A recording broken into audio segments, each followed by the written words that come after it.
Hi friend, lead up mind में आप सभी का बहुत बहुत स्वागत है। दोस्तों, एशियंट हिस्ट्री हमने पढ़ लिया है और अब मेडिवल हिस्ट्री शुरू कर दिया है। दोस्तों, मेडिवल हिस्ट्री में हमने भारत पर प्रथम मुस्लिम आक्रमण या मोहम्मद बिन कासिम का आक्रमण या यह भी कह सकते हैं अरबों का आक्रमण हमने पढ़ लिया है। अब इसके बाद का टॉपिक गजनी वंश है और गजनी वंश किस तरह से आक्रमण करता है, किस तरह से भारत पर अपने साम्राज्य का स्थापित करता है, ये सब हम लोग पढ़ेंगे। लेकिन ये भी जान ले कि भारत पहले जो अरबों का आक्रमण हुआ था वह केवल लूटपाट करना और धन परिवर्तन करना था, लेकिन गजनी वंश जब आक्रमण करता है तो इसका मकसद भारत पर साम्राज्य स्थापित करना, साम्राज्य स्थापित करने के साथ साथ धन परिवर्तन करना था। ठीक है, उसके बारे में हम लोग पढ़ेंगे। लेकिन गजनी वंश के बारे में पढ़ने से पहले हम ये जान लेते हैं कि भारत की स्थिति क्या थी और भारत पर मुस्लिम आक्रमण का सफल होने का कारण क्या था। तो दोस्तों आइए शुरू करते हैं। इसमें हम लोग पढ़ेंगे कि मुस्लिम आक्रमण का सफल होने का कारण क्या था और ये भी पढ़ेंगे विभिन्न राज्यों और राजवंशों के बारे में, राजनीतिक स्थितियों के बारे में जानेंगे। ये सब कब का पढ़ेंगे?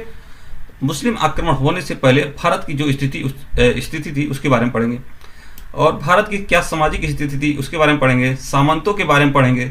सामंत को भी भारत पर मुस्लिम आक्रमण सफल होने का एक कारण माना जाता है। इसके अलावा आर्थिक स्थिति के बारे में जानेंगे, धार्मिक स्थिति के बारे में जानेंगे, देखेंगे किस तरह से भारत में धार्मिक स्थिति फैला हुआ था, धार्मिक आडम्बरें फैली हुई थी और कई प्रकार की संप्रदाय थी। ठीक है, तो आइए शुरू करते हैं। दोस्तों, 11वीं शताब्दी में जब मुसलमानों ने भारत पर आक्रमण करने शुरू किए तो भारत विभिन्न राज्यों में बटा हुआ था। इन राज्यों के शासक आपस में सर्वोच्च शक्ति स्थापित करने के लिए लड़ रहे थे।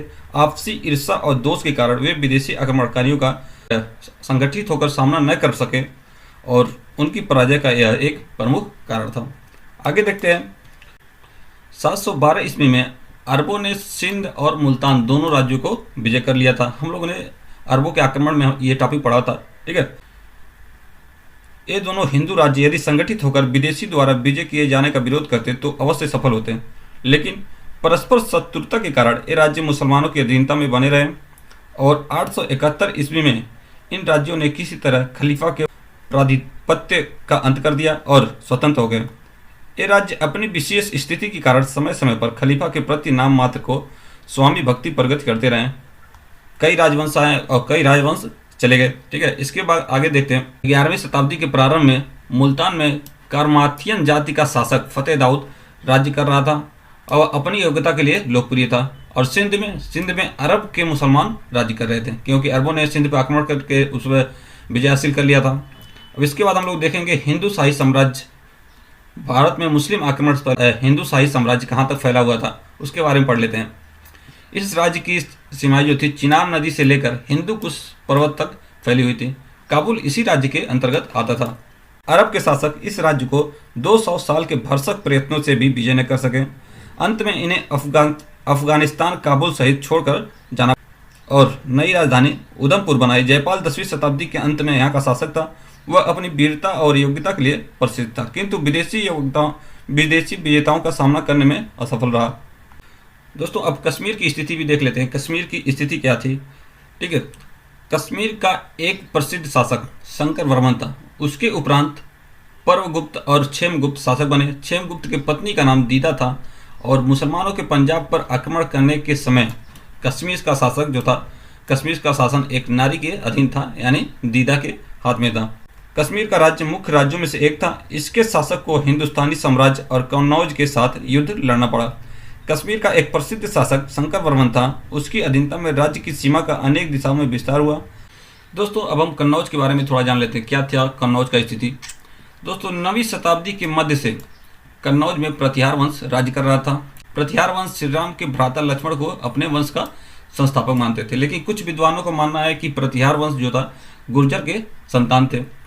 प्रतिहार वंश के शासक वत्स को सम्राट की उपाधि से सुशोभित किया गया था और वत्स का जो उत्तराधिकारी था नागभट्टदिति ने बंगाल के शासक धर्मपाल को पराजित किया था, लेकिन स्वयं राष्ट्रकूटों से वह हार गया था। इसने धर्मपाल को पराजित किया था, बंगाल के शासक को, लेकिन वो राष्ट्रकूटों से हार गया था और राष्ट्रकूट आगे चलकर बार बार प्रतिहार वंश को हराते हैं। आगे देखेंगे कि महिपाल एक शासक होता है प्रतिहार वंश का। इसको राष्ट्रकूट वंश का शासक इंद्र तृतीय ने बहुत बुरी तरह से हराया, यहाँ तक कि कन्नौज भी प्रतिहार वंश के हाथ से चला जाता है और इसके अधीन जो राज्य होते हैं, कुछ राज्य वो स्वतंत्र हो जाते हैं, जैसे बुंदेलखंड के चंदेल, गुजरात के चालुक्य और मालवा के परमार वंश ये सब स्वतंत्र हो जाते हैं। आगे हम लोग देखेंगे कि प्रतिहार वंश का लास्ट जो शासक था राज्यपाल, ठीक है, इसके समय में 1018 ईस्वी में महमूद गजनवी ने कन्नौज पर आक्रमण किया। इसके बाद जो शासक हुआ कड़वाल कन्नौज के नए शासक बने, जिनका संस्थापक चंद्रदेव था। और चंद्रदेव का जो पौत्र था गोविंद चंद्र, वह अपने पड़ोसी राज्यों के साथ निरंतर लगातार युद्ध लड़ता रहा। इसके बाद हम लोग देखते हैं कि गोविंद के बाद विजय चंद संभालता है, फिर विजय चंद के बाद जयचंद आता है। जयचंद का युद्ध पूर्व में जो है संघर्ष चलता रहता है सेन वंश से, और पश्चिम में संघर्ष चलता रहता है अजमेर और सांबर के चौहानों से। ठीक है, तो ये थोड़ी सी स्थिति हम लोगों ने जान लिया कन्नौज का। ठीक, अब आगे देखेंगे दोस्तों। अब बात करते हैं दिल्ली के तोमर वंश के बारे में, तोमर के बारे में। ठीक है, दिल्ली का महिपाल तोमर ने हांसी, थानेश्वर, नागरकोट आदि किलों का विजय किया, परंतु वह लाहौर न ले सका। उनके पड़ोसी शत्रु जो थे राजपूतों ने उन्हें शांति से न बैठने दिया। परिस्थितियों से विवश होकर वो अपनी रक्षा के लिए, ठीक है, मुसलमानों से राजपूतों के विरुद्ध संधि कर लिया। यह भी एक कारण बन जाता है मुसलमानों के आक्रमण का सफल होने का। आगे हम लोग देखते हैं गुजरात के चालुक्यों का स्थिति क्या था। ठीक है, मूल राज ने गुजरात के चालुक वंश का राज्य स्थापित किया था। इस राज्य की सीमा के अंदर गुजरात, सौराष्ट्र, मालवा, आबू, नांदौर और कोंकण स्थित थे।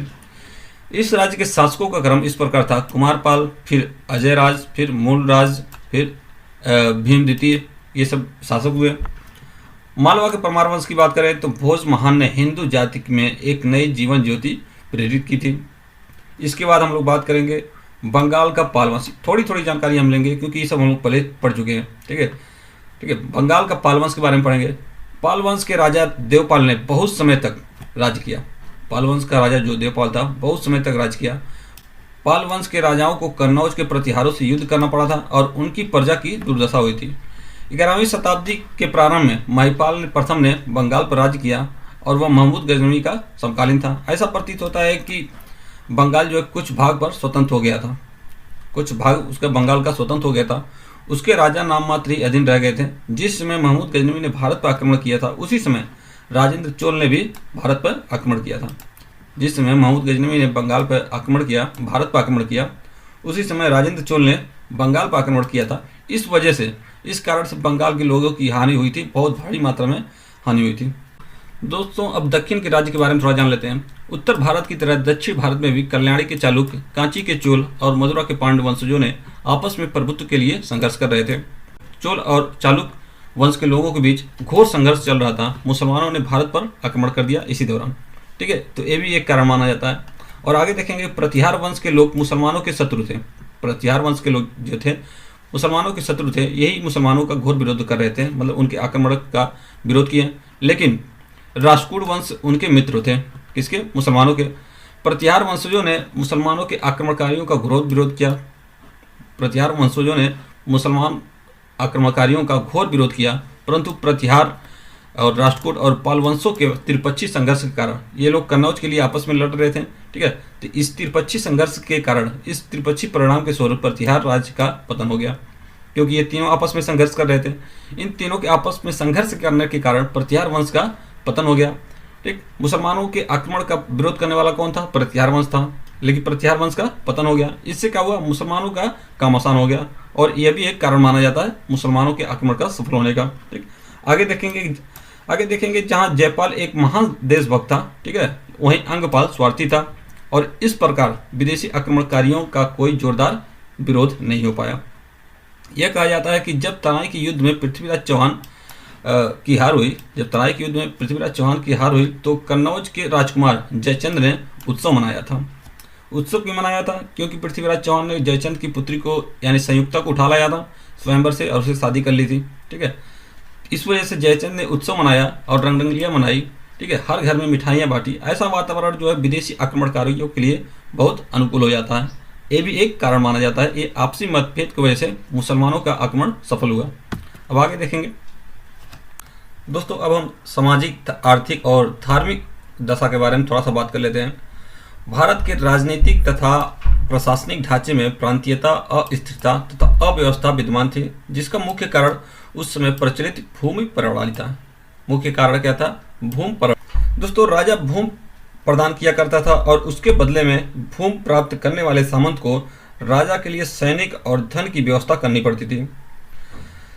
जिन लोगों की भूमि दी जाती थी उन्हें अपने मामलों के प्रशासन में स्वतंत्रता होती थी। वे भूमि में दास, गरीब और बेगार लोगों को खेती करवाते थे। उन्हें कुछ भी प्राप्त होता था वह सारा उनके जेब में जाता था। उन्हें राजा को सैनिक सेवा तथा एक नियत धनराशि देनी होती थी, बाकी वो अमाउंट अपने जेब में रखते थे। ठीक, आगे देखते हैं। महासामंत और सामंत सरकार का मुख्य आधार होते थे। महासामंत और सामंत सरकार के यानी राजा के मुख्य आधार होते थे, लेकिन इससे सरकार कमजोर होती गई। कमजोर क्यों होती गई? ठीक है, राजा युद्ध तो करता था लेकिन जो शासन करता था वो सामंत थे। राजा युद्ध तो करता था परंतु वह शासन नहीं करता था। बड़े बड़े जमींदार शासन करते थे, परंतु वे अधिकारियों और सैनिक के रूप में नहीं बल्कि स्वतंत्र सामंतों के रूप में शासन करते थे। वे शासन वर्ग के लोग थे जिनके हाथ में सरकार के सभी विशेष अधिकार, समस्त प्रशासन तंत्र तथा सेना के सभी महत्वपूर्ण पद प्रदान थे। ठीक, इन सामंतों के कुछ गुण भी थे और कुछ अवगुण भी थे। इन सामंतों के कुछ गुण और अवगुण भी थे, तो वो गुण क्या थे वो हम देख लेते हैं। वे अपने शत्रुओं के प्रति उदारता होते थे, स्त्रियों के सम्मान करते थे, चारणों तथा याचकों के प्रति वे उदार होते थे, वीरता में निडर होते थे। वे इतने बहादुर थे कि युद्ध करते समय अपने जीवन का परवाह नहीं करते थे। ठीक है, युद्ध क्षेत्र में वे बेतहास लड़ते थे। वे युद्ध क्षेत्र में दुस्साहसी बनकर लड़ते थे। ये तो सामंतों का साहस हो गया, सामंतों का गुण हो गया। और उनके अवगुण क्या थे वो हम देख लेते हैं। उनके अवगुण, वह अपना शेष समय जनान खानों में गंवाते थे, यानी वेश्यालयों में गंवाते थे। उन्हें अपनी पोशाक का बहुत ध्यान होता था। वह शान की जिंदगी बिताना पसंद करते थे। वे विभिन्न क्षेत्रों और देशों की स्त्रियों से अपने हरम को भर कर रखते थे और अपने हरम की सुंदरता तथा भोग विलास का बहुत ध्यान रखते थे। सामंत अपने निजी कच्छों और तैरने के तालाबों में रंगोलियां मनाते थे। वे वेश्यालयों में भी जाया करते थे। सामंत लोग स्त्रियों के बिना नहीं रह सकते थे, ऐसा कहा जा सकता है। ठीक है, और वे संभवतः युद्ध क्षेत्र में भी उन्हें अपने साथ ले जाया करते थे। ये उनके अवगुण थे, किसके? सामंतों के। व्यापारियों और सौदागरों का व्यवहार बहुत आपत्तिजनक था। हम ये सब कब का बात कर रहे हैं? मुसलमानों के आक्रमण के तुरंत पहले का बात कर रहे हैं। ठीक है, व्यापारियों और सौदागरों का व्यवहार बहुत आपत्तिजनक था। क्षमेंद्र ने उनके द्वारा जनता के शोषण के लिए अपनाए गए तरीकों जैसे झूठ, ठीक है, वाट तौल या नाप तौल, ब्याज की ऊंची दरें आदि का उल्लेख किया है। वह अपने आप को धार्मिक व्यक्ति जाहिर करते थे। धर्म का प्रवचन सुनते थे, ग्रहण के अवसर पर तथा अन्य पवित्र दिनों पर बहुत देर तक स्नान करते थे, परंतु दान के रूप में कुछ भी नहीं देते थे। किसकी बात कर रहे हैं हम लोग? व्यापारियों की बात कर रहे हैं। ऐसे सौदागरों का उल्लेख मिलता है जो खाद्य पदार्थ, रुई, नमक और ईंधन का संचय करते थे और अपने ग्राहकों से ऊंचे दाम वसूल करते थे और झूठे नापतोल के प्रयोग द्वारा उन्हें धोखा देते थे। निर्धन लोगों की दशा बहुत दयनीय थी। इस समय की बात कर रहे हैं तो निर्धन लोगों की दशा बहुत ही दयनीय थी। उनकी आय बहुत कम थी और हर कोई उनका शोषण करना चाहता था। ये सब बात हम लोग कर रहे हैं कब? मुस्लिम के आक्रमण से पहले भारत की जो स्थिति थी उसके बारे में बात कर रहे हैं। उनके लिए अपनी जीवन निर्वाह करना कठिन था। व्यापारी उन्हें धोखा देते थे और अधिकारी उन्हें मारपीट कर उनसे धन बटोरा लेते थे। निर्धन लोग बिना किसी वस्त्र के धरती पर सोते थे और उन्हें वायु तथा मौसम के कष्ट झेलने पड़ते थे। उन्हें भूखे यातना सहनी पड़ती थी, या ये भी कह सकते हैं वो भूखे मरते थे। बहुत ही स्थिति खराब थी गरीबों की। ठीक, अब आगे हम लोग बात करेंगे कुछ संप्रदायों के बारे में। ठीक है, बौद्ध भिक्षु राहुल भद्र ने एक नया धार्मिक आंदोलन प्रारंभ किया था। बाद में वे सरहपाद के नाम से प्रसिद्ध हुआ। बौद्ध भिक्षु राहुल भद्र ने एक नया धार्मिक आंदोलन प्रारंभ किया था, लेकिन बाद में वो आगे चल के किस नाम से प्रसिद्ध होता है? सरहपाद नाम से प्रसिद्ध होता है। तो इस संप्रदाय के बारे में थोड़ा सा बात कर लेते हैं। ठीक है, वे लोगों में ऊंच नीच के भेदभाव के विरुद्ध थे। उनका विचार था कि दलित वर्ग के संपन्न और उच्च वर्ग के लोगों में बराबरता की पवित्रता है। उन्होंने निर्धन लोगों के पक्ष का समर्थन किया और दूसरे लोगों के साथ उनकी प्राध्यात्मिक क्षमता तथा समानता पर बल दिया। सरहपाद द्वारा प्रारंभ किए गए आंदोलन ने जनसाधारण पर प्रभाव डाला। बहुत बड़ी संख्या में शिक्षक तथा साधु, जिन्हें सिद्ध कहा जाता था, वो आगे आए, उनमें शामिल हुए। उनमें से कुछ विद्वान, लेखक और प्रभावी वक्ता भी थे। सभी जातियों, वर्गों और मतों के लोग सिद्धों के अनुयायी हो गए, तथापि वे निम्नतर जातियों के लोगों में अधिक लोकप्रिय थे। सरहपाद बुद्ध मत में शाहजहान विचारधारा के संस्थापक थे। उनके मतानुसार संसार को त्यागने की आवश्यकता नहीं थी और व्यक्ति विवाहित जीवन व्यतीत कर सकता था। जीवन में पूर्णता खाते पीते और मौज बनाते भी प्राप्त की जा सकती है। ठीक है। इनका मानना यह था कि जीवन में जो मुक्ति होती है वो खाते पीते और मौज मनाते हुए भी पाई जा सकती है। मनुष्य को हृदय से नाचना गाना आनंद मनाना चाहिए। सिद्ध लोग आनंद और प्रसन्नता से भरपूर विवाहित जीवन का समर्थन करते थे। आगे हम लोग बात करते हैं नाथ योगी के बारे में। ये भी एक संप्रदाय था, नाथ योगी। उनके सिरों पर बहुरंगी टोपियां होती थी। उनके कानों में बड़े बड़े छेद होते थे जिनमें हाथी दांत अथवा धातु के बने कुंडल लटकते रहते थे।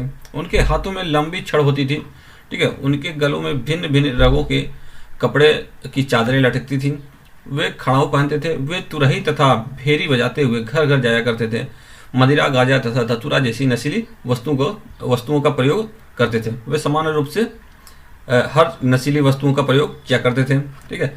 इसी तरह एक और संप्रदाय था, नीलपट अथवा नील वस्त्र संप्रदाय कह सकते हैं, ठीक है। ये सदा स्त्रियों के साथ आलिंगन किए रहते थे और खुलेआम उनके साथ मैथुन किया करते। आगे देखते हैं वैष्णव संप्रदाय, ठीक है। वैष्णव संप्रदाय वैष्णव संप्रदाय में आचरण की शिथिलता आ गई थी।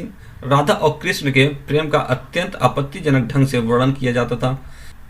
जयदेव ने अपने गीत गोविंद में राधा और कृष्ण की यौन प्रेम क्रीड़ाओं का विस्तार पूर्वक वर्णन किया है, ठीक है। आगे हम लोग देखते हैं कि क्या कारण था कि और भी क्या कारण थे जिससे मुस्लिम आक्रमण सफल हुए, ठीक है। तो भारत पर कुछ शताब्दियों से कोई आक्रमण नहीं हुआ था, इसलिए लोगों में सुरक्षा की झूठी भावना बनी हुई थी। भारत में कुछ शताब्दियों से कोई आक्रमण नहीं हुआ था, इसलिए लोगों में सुरक्षा की झूठी भावना बनी हुई थी। मठ जो ज्ञान की प्राप्ति के संस्थान थे, मठ जो थे ज्ञान की प्राप्ति का स्थान थे, वह विलासिता और निष्क्रियता के केंद्र बन गए थे। अधिकांश मठवासी बेविचारी का जीवन बिताते थे।